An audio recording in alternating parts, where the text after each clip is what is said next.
فلذلك فادع واستقم كما أمرت ولا تتبع أهواءهم وقل آمنت بما أنزل الله من كتاب.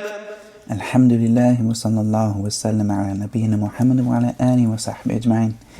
In the last video, I talked about some of the things that someone needs to know about getting into Azhar, and I talked about the basic things that they need to know for the application process itself. In this video, I want to talk about the actual study program that the person needs to have for when they come into these tests that I mentioned in the last video, that they are ready. And so these are the things that I'll mention each of the subjects that will be there. And I'll also mention some of the things that someone should have studied before coming in so that they can make the best use of their time.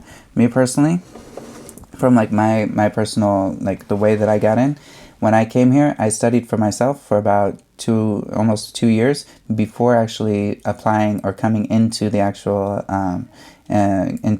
testing process for Azhar. And when I actually made it to the Azhar testing process, I went through it very, very fast. So I got through all of the high school, like the I'dadi and Thanawi. I finished all of this just by testing through to the last level, and then I finished all of this from like application to getting into Kuliya, like to the university. I finished this all in like about a year, roughly. With some of it was just waiting for the application process, but of course waiting always should be learning. You should always be studying in that time. And so if somebody is very fast, they can probably get through it in about a year. Of course, if somebody, for whatever reason, they don't study well for some of these subjects before coming into it, when they're tested on this subject in their placement test, it could hold them back into I'dadi. And this is very bad. If someone got stuck into I'dadi, then they will have at least 2 or 3 years waiting before they can get into the Kuliya. And so this is, if you want to get into the university right away, you need to have studied before then to make sure that you're ready to get in there. So in this video, I'm going to talk about the things that you should have studied in each of these subjects. So I'm going to be going over, there's a link that I will give up, a website that talks about these things. But I'm going to go over from that website, I'm going to talk about each one of the subjects and talk about something that you should have studied or something that is similar to that for each one of these subjects, so someone can know, how do I get started for myself? Because of course the studying is in your hands. This is not something someone else is going to do for you. This is not something a teacher will necessarily take you through all of this. This is something you got to do for yourself, whether it's finding videos online to go through these subjects, or finding a teacher that will teach you this particular subject, or you going out there and reading and learning and going through this. This is something that you need to work hard. Of course, if you're wanting to be a student of knowledge, you always have to be working hard. So the first thing here that they mention is Nahu and Sarf. And these, of course, are the basics of understanding Arabic. And of course, Arabic is the biggest thing of all of these things. So when it comes to Nahu and Sarf, I mentioned before some of the books that someone should have studied. Of course, if someone finished Sharh ibn Aqil, this is what they traditionally have taught in Thanawi. So if you've studied Sharh ibn Aqil, Alfiya, then you should be good. And if you want to go less than that, then like Mutammim al-Ajramiyya, if you understand it well, or Tankih al-Azhariyya, this is for Nahu. And of course, this last book is a very, very, very good book. If you understand it well and you study it well, then this is a book that will hold you, it will get you very far. It'll get you very far, this book. And also for Sarf, if you know Shadar al-Arf, then this is good. Like Shadar al-Arf is one of the best books for Sarf that like encompasses all the different things that you need to know in Sarf. And so if you've learned this, then this would be good enough for you. Or Lamiyat al-Af'al, if you want to go in that route. Also, the next thing they talk about is Mutala wal Kitaba. So you need to be able to read and write. So of course this comes from you reading different books and reading and writing. Of course, this whether you're doing like the books from Qisas al-Nabiyyin to like the Sirah, Khatam al-Nabiyyin, from this series, and also Hayat al-Sahaba, and also the I think it's like, then they also have some of the other series that this particular author has done. This is something that's helpful, as well as you need to be able to read and be able to understand what you're reading and have that good vocabulary that comes from that. Also, writing. This is something you should have worked from writing. You should be able to write a paragraph. like about anything that you want to write about. You should be able to write a page, you know, like if you got a notebook out, you should be able to write anything off the top of your head. You should be able to write it down and put it down in paper without making major mistakes in your like the actual way that you're writing the words, as well as in the grammar that you're writing. And this is something when you have an individual teacher that you can have go over your writing. This is very, very helpful. Of course, I can't necessarily give you a book for this. This is something that you would work with the teacher as you're learning. Say you're learning Brainy Yadayk. I would take each class or whatever, and I would have my teacher read what I wrote and then have him make any corrections and whatnot. And this is one of the best tools for someone learning Arabic, is for them to write constantly and have someone correct their writing, whether it's the way that they're writing, like the actual script, or the grammar that they're using, or maybe the words that they're using are incorrect. And also he says here al-hisab al-ali, and so like al-ali, which is someone needs to know how to use a computer. This is not a very important thing. They will ask you stupid questions, or I say stupid questions. It's just like, what's this? It's a mouse. Okay. And so it's not the biggest thing. Or what do you use to do spreadsheets, like in Excel? Okay. And they really don't give it any weight in their tests. It's just kind of something they ask you on the side. Tafsir. And this is if someone is going to go in tafsir and hadith. So the things that if someone has gone over, مختصر المختصر في تفسير القرآن الكريم. This is one of the best books for someone starting out to go through tafsir. And it just gives you the opinion that is agreed upon by a group of scholars. And it gives it to in a very easily it rewords the ayat, rewords it in easy Arabic for someone to understand, and also in the particular taba, it puts the words that are gharib al-Quran, which is like the words that are strange, or like that wouldn't necessarily be known by everyone, like strange meaning that they're not well known, that these would be put in red for you. And so like always keeping in mind that when you're reading the Quran and you're studying the Quran and you're memorizing it, that you always memorize the meaning alongside of it.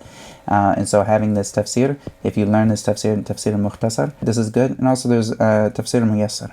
And both of these, if you studied this one or that one, just study one or the other. And this would be good for someone going into it, to have the basic understanding of tafsir. And of course, in their tests, they'll ask you basic things. They're not going to go super deep into things. And if you have an understanding of some of the asbab al-nuzul, that's helpful as well. Like the reasons that certain ayat were revealed. So making sure that you know that's also helpful. Also, when it comes to hadith, there's two different aspects of hadith that you're going to want to have studied. One is the actual hadith itself, like understanding the hadith, the meaning of the hadith, some of the wordings, what does this wording mean? So this is one aspect. And the other aspect of the hadith is understanding terminology, like mustalah al-hadith. So if you want to go into this, someone should have studied Arba'in al-Nawawi. However you study it, you should have studied it, and there's a good explanation by Shaykh Ibn Uthaymeen that is great for someone that wants to study the Arba'in al-Nawawi. And also there's other explanations that are out there as well, that you can listen to from many people have explained it. So going through this is great. And then also going from Mustalah al-Hadith and like Nukhbat al-Fikr is probably the book that you need to have understood, and you need to understand it very well. And if you've done Nuzhat al-Nadhr, the Sharh Ibn Hajar on his own work on Nukhbat al-Fikr, then this is great. And like if you study these two, this will be great for whatever they're going to ask you. And also the next thing they mention here is fiqh. And so I'm going to tell you for fiqh Shafi, you need to know Matan Abi Shuja', and you should have taken a sharh on it. So like whether it's like the Fath al-Qarib al-Mujib, then if you've taken this on it, this is good. But if you've done Iqna' was traditionally what they taught. So if you've done Iqna', then you'll be totally fine. Like if you understand Iqna', you've studied Iqna', then you'll be totally fine on that. Of course, there's levels for getting to Iqna'. You should have studied Matan Abi Shuja', and this is what they teach. They teach their own sharh on Matan Abi Shuja' for fiqh if you're in the Shafi, if you choose Shafi as your fiqh.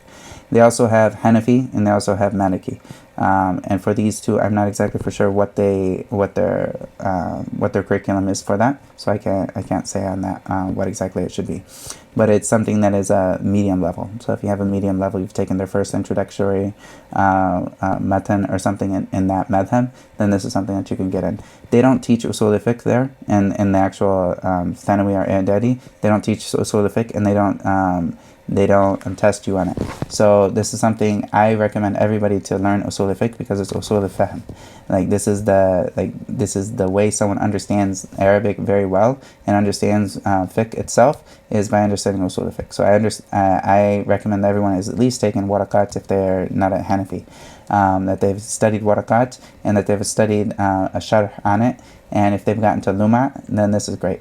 And this is something that will make everything else easier in your life. It'll make all of the rest of your studies easier when you understand usul al-fiqh. Because there's usul al-fahm, as one of my shuyukh, they talked about the importance of usul al-fiqh, is because it really gives you the foundation of understanding. And not just with fiqh, but in the understanding. So this is something I say on the side, but they won't give you any type of they won't test you on this, but rather all of your tests will be affected by it, though, because if you understand usul al-fiqh, you'll be able to say anything really quickly and get across your point, and you'll also understand what they're teaching you in a much greater way than if you haven't studied this. Also, Quran and Tajweed, the person who studies Quran, they will be, once you enter into the ma'had, they will have a certain amount of juz. I think it's 3 juz for every single year. So that person, when they come at the end, like when I got there at the last year, the second year of Thanawi, they wanted from me to have all the way up to, I think it was for the 3rd year, it's all the way up to Ankabut. From Surah Al-Qaf to Ankabut. That's what was expected for me for the 2nd and 3rd year. So this is about three juz from the back, from Nas from the beginning. So this is what they will expect for you to have memorized. But in the actual placement test, they don't test you on this, but they will test you on tajweed. So they'll test you on like ahkam an-nun as-sakina with tanween, and they'll test you on some of the different types of mudud and whatnot. So if you studied Jazariya and you've studied Tuhfat al-Atfal, and if you've memorized it, this is great. And if you've studied these, this is what is good for you, and you should understand like the basics of some of these the ahkam when going into that, and that will help you a lot. The last thing they mention here for this is Tawheed, theology, and As-Sirah. And of course, I mentioned before in the Tawheed. Tawheed with them is something that is not necessarily Tawheed with Ahl Sunnah wal Jama'ah. This is something that's on the Madhab al-Ash'ari and Maturidi. So they basically consider these two to be Ahl Sunnah, and everyone else, like such as the Salafi Aqidah and whatnot, they don't even consider this as part of Ahl Sunnah, which is something you should be mindful of. And when it comes to their Aqidah, I've talked about it before in the previous video about what you should know about Aqidah. But in general, there's certain things that are very small differences between like us and the Ash'aris and whatnot. And the things that are small are when it comes to what they consider samiyat, which are the things of the world of the unseen. So these are things they take the hadith and they just take. We don't understand why, but we don't need to understand the why, but rather we take it because it was narrated. And this is what they do when it comes to the angels, the books, the different prophets and whatnot, or like some of the things of the afterlife, such as the Yawm al-Akhirah and like the Ba'ath and these things. So these are things that we can agree upon. And then there's some things that will be, when it comes to like sifat, when it comes to Allah and it comes to sifat, these are the things that we won't be in agreement with. Because they go back, ultimately in all of this, they go back to their views in mantiq and philosophy, and this is there will be a difference of this. But when it comes to like the such as the things of the last day and the things of the world of the unseen, the jinn, the malaika, all of these things, they take the hadith and Quran and hadith and they just take this and they say that we believe it. You know, kullun min indi rabbina. And of course, this is they agree with Ahl Sunnah wal Jama'ah in this part. And so if you see this is something that's that you'll come into. They usually will ask you about some of the things about like the isma of the anbiya, and so they'll ask you about some of the things that are obligatory for the anbiya and whatnot. So there's there's some basic things you may come across in this. I can't necessarily tell you a book that you should study for this, but it's not necessarily the biggest thing that they go off of. I'll say that. And the Asira, and of course someone should have studied the Sira, and if they've studied like the Al-Mi'iyah, and fi Hani Ashraf al-Bariyah, so like if someone has studied like this Mi'iyah, this is good for someone who has studied. And also if somebody has studied like Fusul, that is for Fusul from the Sira of the Prophet ﷺ, that is by Ibn Kathir, this is good. And if someone studied they've read some books in the Sira and they have an understanding of the Sira in general, then this is good for someone. They should have this because they'll be asked about certain parts of the life of the Prophet ﷺ and that. And also when you go into Thanawiyah, there will also be Balagha that is going to be that you'll be questioned about. And Balagha, some of the things that someone should have studied, I recommend that they've studied like whether it's Jawhar al-Balagha or Balaghatul Wadiha. So these two are good. The first one I mentioned here, Jawhar al-Balagha, this is or Jawahir al-Balagha.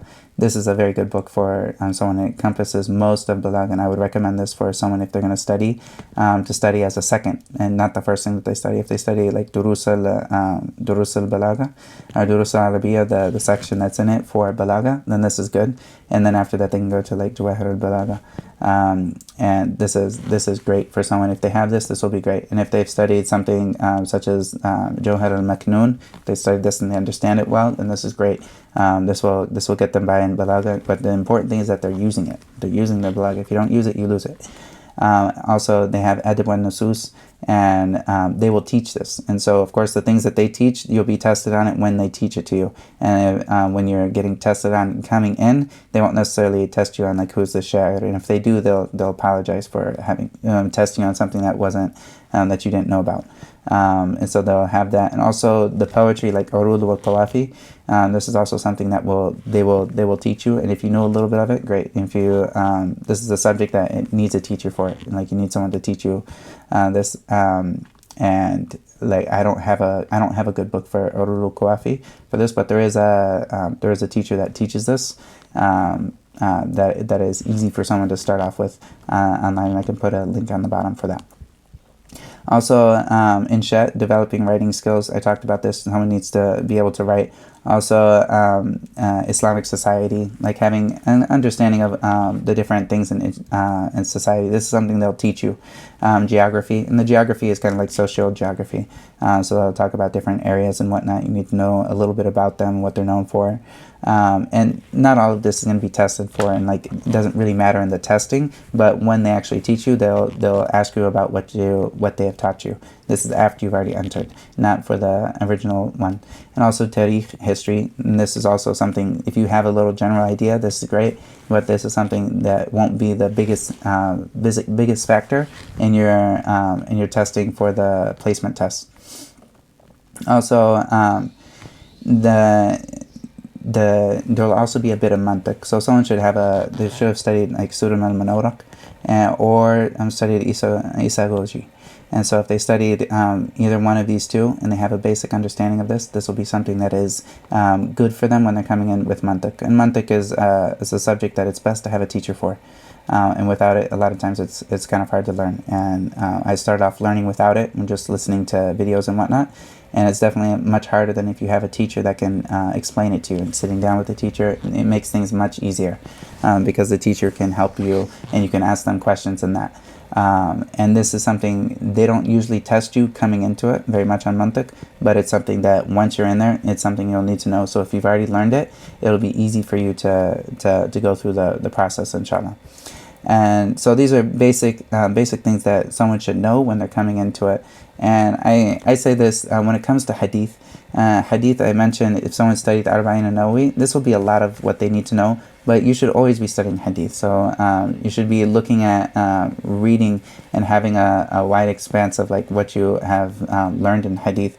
And you should be reading like all the hadith that are sahih. You should be familiar with these. There's the book Ma'alim as-Sunnah an-Nabawiyya, and this is the Sheikh Salih Shami, and this is a very, very good book for someone. He brought together all of the sahih hadiths He brought them all together in one book, and if someone reads this, they will have been exposed to pretty much all of the books from all of the different the Kutub al-Sitta, and also from the Muslim Imam Ahmad. All of these, he puts together all the Sahih Hadiths all together, and he takes out all the repetitions. So if someone has read this book and they go through it and they're exposed to it, even if they just read it and they ask questions when they have something that's not understood, this is a great thing for someone to do. And if they constantly read the Sunnah, they should read the Sunnah like they read the Quran. Like always have a constant. Maybe it's not every single day, but they should have a time allotted, like weekly. They should have multiple times allotted weekly that someone is reading the Sunnah, like even just like reading the Hadith.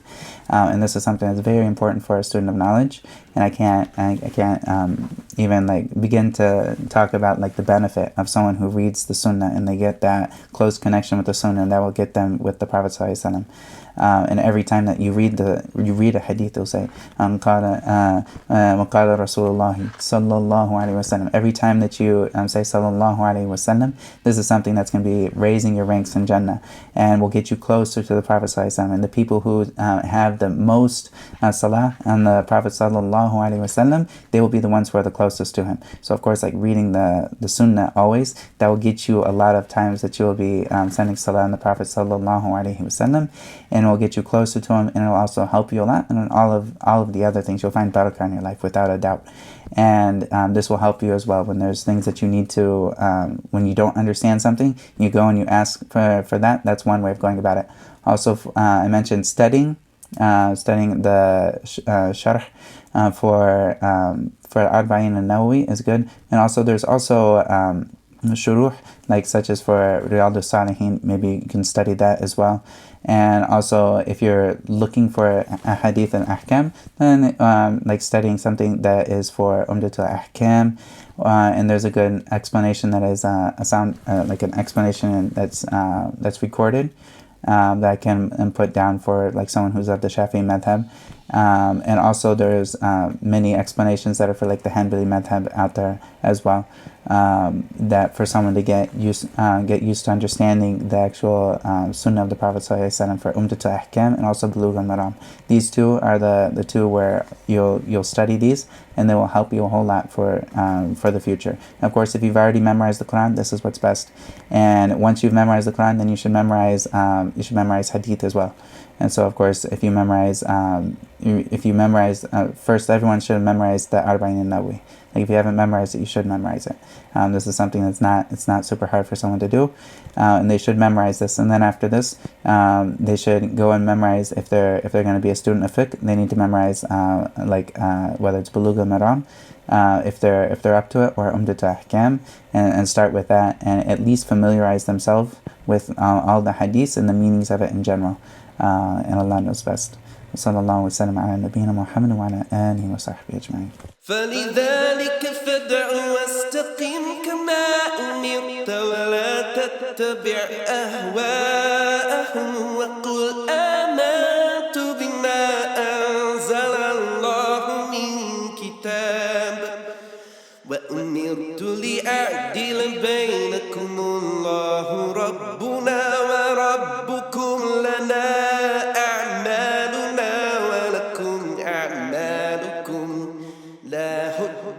بيننا وبينكم الله يجمع بيننا وإليه المصير.